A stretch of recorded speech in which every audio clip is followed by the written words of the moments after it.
Hello friends, when it comes to exams like IELTS, TOEFL, PTE, vocabulary plays an imperative role. If you have good command on vocabulary, believe you me, half the battle is already won. You will be in a position to express yourself better when it comes to the speaking part, when it comes to the writing part. You will be in absolute command of the situation. Keeping that in mind, presenting you 10 important words and their antonyms. Thank you very much. Our first word is abundant. Abundant. जो चीज़ प्रचुर मात्रा में है, something that is plenty, something that is available in large quantities, we call that as abundant. For example, there is abundant of sand in the desert. Right? Somebody might say that I have got abundant of problems in my life. Right? So anything which is in large amount, large quantity, we call it abundant. So अगर हम इसका opposite देखें, the word is scarce. Scarce. जिस चीज़ की कमी है. For example, there is scarcity of pure air in a city like Delhi, or pure air is scarce in a city like Delhi. तो जो चीज़ बहुत कम मात्रा में है, बहुत लिमिटेड मात्रा में है, जिसकी बहुत कमी है, बहुत किल्लत है, शॉर्टेज है, वो चीज़ scarce है. सो अबंडेंट जो चीज़ बहुत ज़्यादा है, स्केयर्स जो चीज़ बहुत कम है. Our second word is prosperous. Prosperous का मतलब है खुशहाल. तो अगर कोई व्यक्ति खुशहाल है, कोई देश खुशहाल है, कोई समाज खुशहाल है, we call it to be prosperous. That means somebody who is financially successful, somebody who has achieved a lot of success financially. धन दौलत के हिसाब से यदि किसी ने बहुत तरक्की की है तो वो व्यक्ति प्रॉस्पेरस है. अब अगर हम इसका ऑपोजिट देखें तो ये होता है destitute. Somebody who does not have the even the meagre resources, और जो बेयर मिनिमम रिसोर्सेज चाहिए वो भी नहीं है, जो व्यक्ति बहुत ज़्यादा गरीब है, we call that as hand to mouth person. So such a person is referred as a destitute person. Our third word is rational. The word rational means something which has a reason for it, which is logical, for which you can give a exact reason behind that. We call that as rational. तो हम कई बार लोगों से कहते हैं वो बहुत rational बातें करता है. अगर हम इसका ऑपोजिट देखें, इरैशनल, जिसका कोई लॉजिक ही नहीं है, जिसका कोई रीज़न ही नहीं बनता, जिसका कोई तुक ही नहीं निकलता, वो चीज़ आपकी इरैशनल है.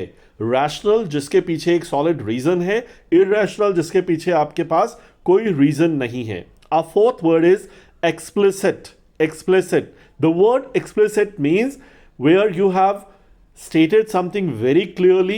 जिस चीज़ को आप बहुत क्लियरली, बहुत सरलता से एक्सप्लेन करते हैं, उसको हम कहते हैं explicit.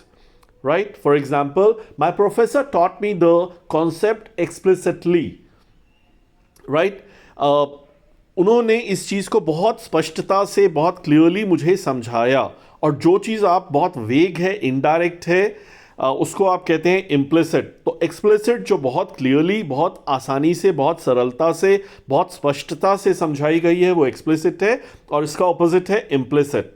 Our fifth word is deteriorate. Deteriorate का मतलब है किसी चीज़ की कंडीशन पहले से और ज़्यादा यदि खराब हो जाती है, we call it to deteriorate. For example, the condition of the patient in the hospital is deteriorating. This building is very old. The condition of the building is deteriorating. ये पहले से और बदतर होती जा रही है, खराब होती जा रही है. अगर हम इसका ऑपोजिट देखें, वो है improve, ameliorate. Something which is becoming better, something which is improving, we call that as improve. Our sixth word is diligent. Diligent का मतलब है एक बहुत मेहनती व्यक्ति जो बहुत ध्यानपूर्वक किसी भी कार्य को करता है. Such a person is said to be a diligent person. हम कई बार लोगों से कहते हैं डू दिस वर्क डिलीजेंटली, मतलब इसको मेहनत से और ध्यानपूर्वक कीजिए. Do this work diligently. My friend Rajesh is a diligent person. इसका ऑपोजिट हो जाएगा negligent. A person who doesn't pay attention, a person who doesn't work cautiously, we call that person as a negligent person. Our seventh word is optimistic. वो व्यक्ति जो हर अंधेरे में भी एक रोशनी की किरण देख लेता है, जिसको हर प्रॉब्लम में भी एक सॉल्यूशन दिखाई देता है, जो हर नेगेटिव सिचुएशन में भी एक पॉजिटिव चीज़ देख लेता है, ऐसे लोगों को हम ऑप्टिमिस्ट लोग कहते हैं. अगर आप इसका ऑपोजिट देखेंगे तो वो हो जाएगा pessimistic. So he is a optimistic guy, otherwise he is a pessimistic guy. जिसको सॉल्यूशंस में भी प्रॉब्लम्स दिख जाती हैं, जिसको पॉजिटिविटी में भी नेगेटिविटी दिख जाती है, जिसको भरे उजाले में भी एक काला धब्बा दिख जाता है, ऐसे लोग होते हैं पेसिमिस्टिक। आर एथ वर्ड इज सब्सटेंशियल, मतलब काफ़ी मात्रा में, सब्सटेंशियल, लार्ज, इम्पॉर्टेंट, जो इम्पॉर्टेंट भी है, जैसे हम इसका डबल मीनिंग लेते हैं, हम इसको इम्पॉर्टेंट के लिए भी यूज़ करते हैं और हम इसको लार्ज के लिए भी कहते हैं। जैसे आप सब्सटेंशियल मनी, तो यहाँ मैं कह रहा हूँ मेरे पास काफ़ी पैसा है, और यदि हम कह रहे हैं सब्सटेंशियल, वो इम्पॉर्टेंट के हिसाब से है। इनसिग्निफिकेंट, इनसिग्निफिकेंट जो ज़रूरी नहीं है, जो नाकाफ़ी है, वो इनसिग्निफिकेंट है। Our ninth word is authentic.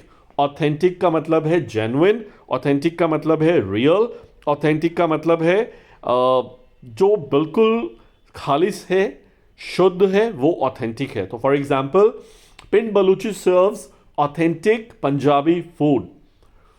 Opposite of this word is fabricated, जो जेन्युइन नहीं है, रियल नहीं है, ऑथेंटिक नहीं है, जो मनगढ़ंत है, बनाया हुआ है, उसको हम कहते हैं fabricated. Our last pair of words is mitigate. Mitigate का मतलब है to reduce something, to lessen the impact of something, to lessen the effect of something. So for example, painkillers mitigate the pain. Government has come up with many plans to mitigate the adverse effects of pollution in Delhi city. इसका opposite हो जाएगा exacerbate. Exacerbate का मतलब something that makes worse, जो किसी चीज़ के impact को और ज़्यादा बढ़ा दे, challenges को, impact को ज़्यादा बढ़ा दे, वो exacerbate है. Thank you very much for watching this video and see you in our next video very soon.